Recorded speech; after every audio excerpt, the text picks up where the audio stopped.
فرمایا کرتے تھے قیامت میں جو ہم نے حضور کی تلاش کرنی ہے تو بچنا ہے، تو دنیا میں کیوں نہ نبی پاک کی غلامی میں آ جائیں۔ وہ کہتے تھے دنیا، اعلیٰ حضرت نے کتاب لکھی ہے الامن والعلا، اس میں آپ فرماتے ہیں جو حضور کی پناہ میں آ جاتا ہے نا وہ بچ جاتا ہے۔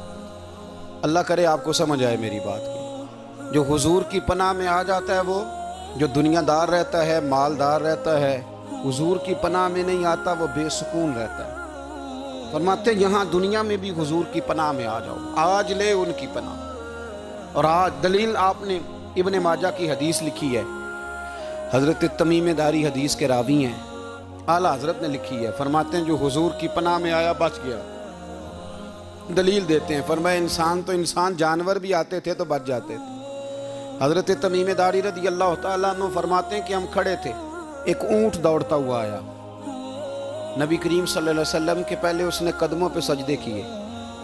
صحابہ کہنے لگے حضور ہمیں بھی اجازت دیں، فرمایا وہ تو بے زبان ہے، اسے تو پتہ کوئی نہیں، پیش نظر ہے وہ نو بہار، سجدے کو دل ہے بے قرار، روکیے سر کو روکیے یہی تو امتحان ہے۔ فرمایا اسے کیا پتا، تم تو مکلف ہو شریعت کے، تمہیں اجازت نہیں ہے۔ اور اعلیٰ حضرت نے 2 ٹوک لکھا ہے، فرمایا سوائے خدا کے کسی کو تعظیمی سجدہ بھی حرام ہے۔ یہ نوٹ کر لیں میری بات۔ اور اعلیٰ حضرت نے فتاوی رضویہ میں لکھا ہے کسی قبر پہ جاؤ تو 4 ہاتھ دور کھڑے رہو۔ اللہ کرے آپ کو سمجھ آئے، کتنے ہاتھ؟ 4 ہاتھ دور کھڑے رہو، سورۃ فاتحہ پڑھو، درود شریف پڑھو، جس قبر پہ گئے ہو ان کی روح کو اصال ثواب کرو، ان کے وسیلے سے دعا مانگو۔ اعلیٰ حضرت فرماتے ہیں قبر کو سجدہ بالاتفاق حرام ہے، طواف قبر کا کرنا بالاتفاق حرام ہے، بوسہ لینے میں اختلاف ہے کہ جائز ہے کہ ناجائز ہے، لیکن بوسے سے بھی چونکہ شک پڑتا ہے تو فرماتے ہیں احمد رضا کی رائے یہ ہے کہ بوسہ لینے سے بھی بچا جائے۔ وہ آ گیا تو اس سے اگلی باتیں کرتا ہے، بس خاموش رہ، باادب رہ اور پیچھے رہ۔ تو حضرت تمیم داری کہتے ہیں یہ حدیث اعلیٰ حضرت نے لکھی ہے الامن والعلا میں، فرماتے ہیں کہ اونٹ نے پہلے سجدہ کیا، قدم چومے، پھر اس نے حضور کے کان میں کوئی بات کہی۔ روزے دے دوالے نے غلامہ دیاں ٹولیاں، ایک پیا سن دے کروڑاں دیاں بولیاں، یعنی اونٹ نے بات کی تو حضور نے وہ بھی سن لی۔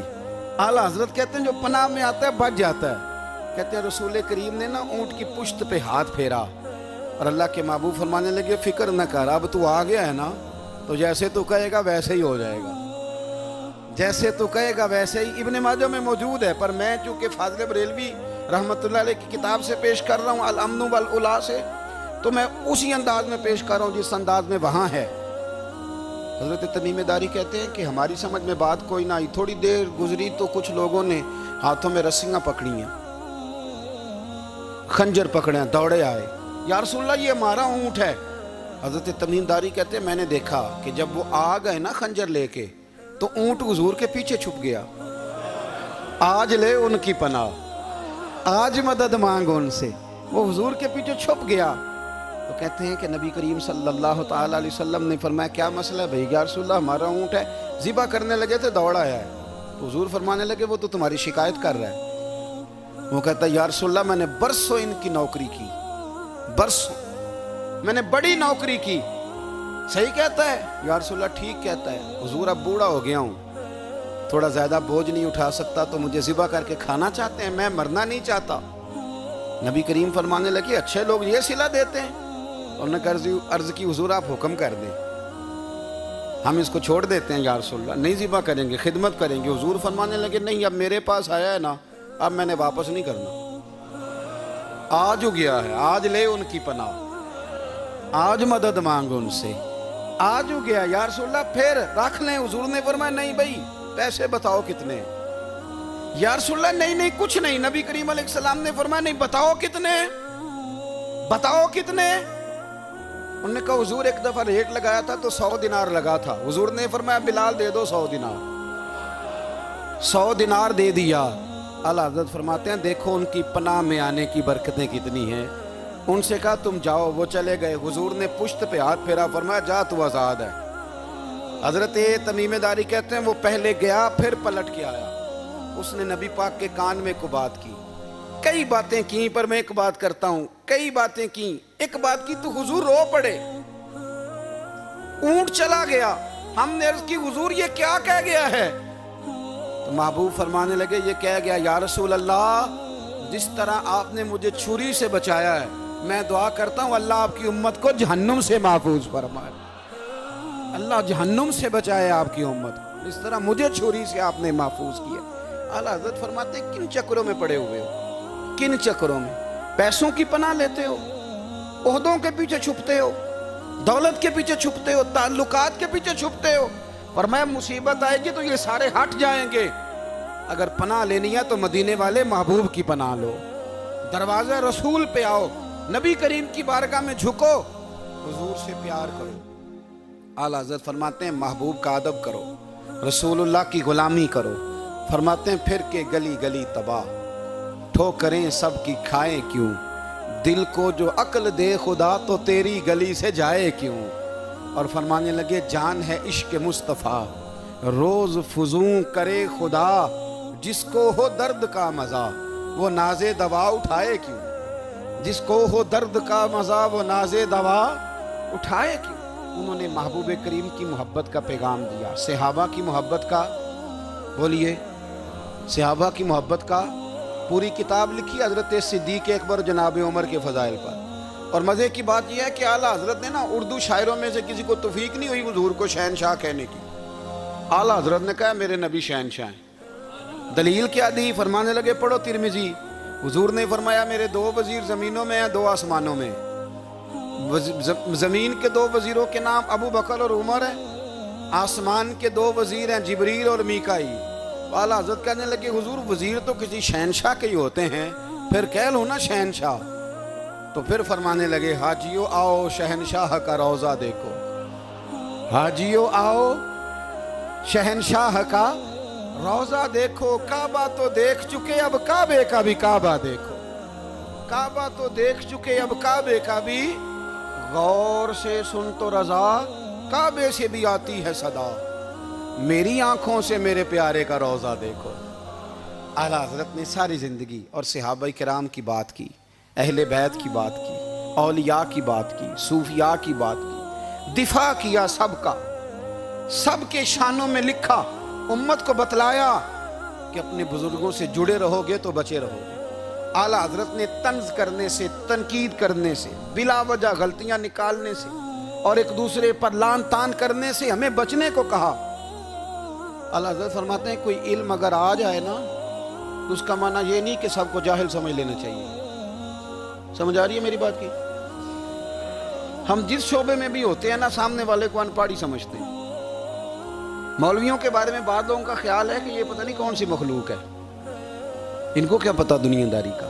میں صحیح کہہ رہا ہوں. اسی طرح جو میرے شعبے سے تعلق رکھنے والے لوگ ہیں وہ کہتے ہیں شاید سارے تاجر 2 نمبر طریقے سے ہی مال کماتے ہیں. یہ ہو نہیں سکتا، ایسا ہو نہیں سکتا.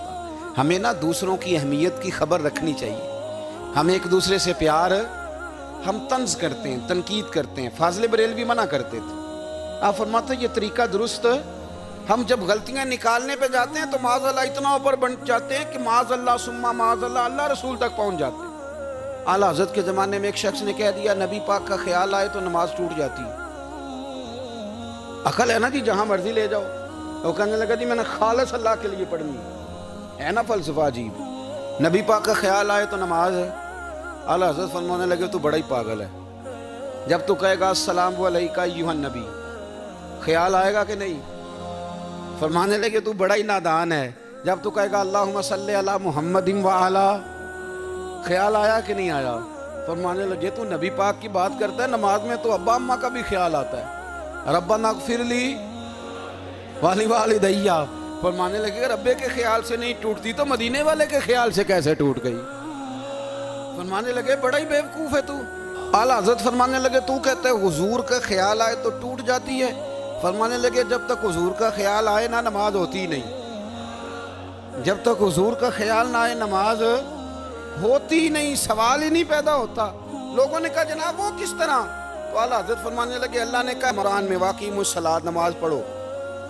یہ نہیں بتایا کتنی پڑھنی ہے، اور یہ بھی نہیں بتایا فجر کی کتنی پڑھنی ہے، یہ بھی نہیں بتایا ظہر کی، یہ بھی نہیں بتایا قیام کیسے کرنا ہے، ہمیں یہ بھی نہیں بتایا رکوع کیسے کرنا ہے. ہمیں پتہ کیسے پتہ چلا؟ جب صحابہ نے کہا نا رب کہتا ہے نماز پڑھیں تو کیسے پڑھیں، تو حضور فرمانے لگے سلو کما رأیتمونی اصلی، نماز اس طرح پڑھو کرو جس طرح مجھے پڑھتے ہوئے دیکھتے ہو۔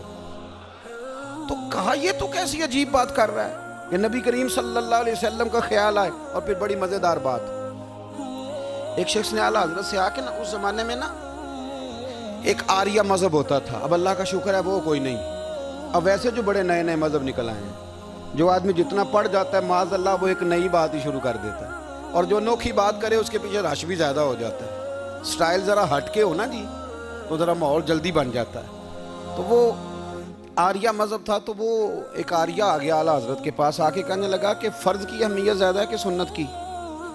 تو اعلیٰ حضرت فرمانے لگے بھئی اہمیت تو فرض کی زیادہ ہے۔ تو کہنے لگے آپ کا وضو تو پھر سنت سے شروع ہوتا ہے، وضو میں پہلا فرض ہے منہ دھونا، اور آپ سب سے پہلے ہاتھ دھوتے ہیں، یہ بھی سنت، ناک میں پانی ڈالنا یہ بھی، کلی کرنا یہ بھی۔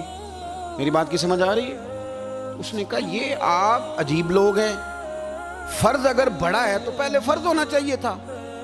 سمجھ آ رہی ہے میری بات کی؟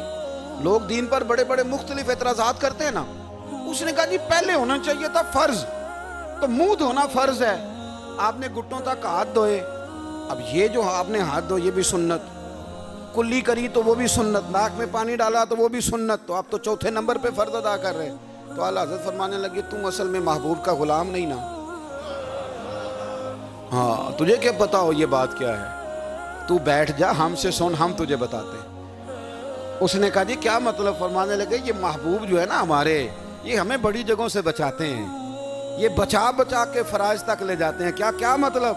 کہنے لگے حضور نے ہمیں کہا ہے کہ پہلے نا ہاتھ دھو لو، پتہ چل جائے پانی زیادہ گرم تو نہیں، منہ جالی نہ جائے، پہلے نا دیکھ لو۔ فرمایا پھر ناک میں ڈال کے پتہ کرا لو کہ اس میں سے بدبو تو نہیں آتی، سنت بھی ادا ہو گئی، پتہ بھی چل گیا بو تو نہیں آ رہی، اور فرمایا پھر منہ میں ڈال کے چکھ لو کہ بد ذائقہ تو نہیں۔